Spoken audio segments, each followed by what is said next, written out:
এল সালভাদোরের সিকট কারাগার বিশ্বের সবচেয়ে কুখ্যাত আসামিদের জন্য কঠোর নিরাপত্তাবেষ্টিত কারাগার হিসেবে পরিচিত।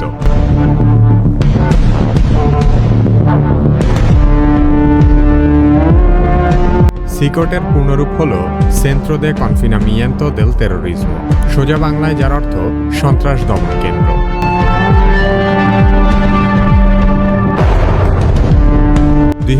সালে চালু হওয়া এই কারাগারটি মূলত এল সালভাদোরের ভয়ঙ্কর গ্যাং সদস্যদের দমন করার জন্য তৈরি করা হয়েছে। এখানে প্রায় 40,000 বন্দী ধারণের সক্ষমতা রয়েছে, যার ফলে এটি বিশ্বের অন্যতম বৃহৎ কারাগারগুলোর একটি হিসেবে স্বীকৃতি পেয়েছে। এল সালভাদোরের প্রেসিডেন্ট নাইব বুকেলে দেশ থেকে অপরাধ নির্মূলের কঠোর পদক্ষেপ হিসেবে সিকট গড়ে তোলেন।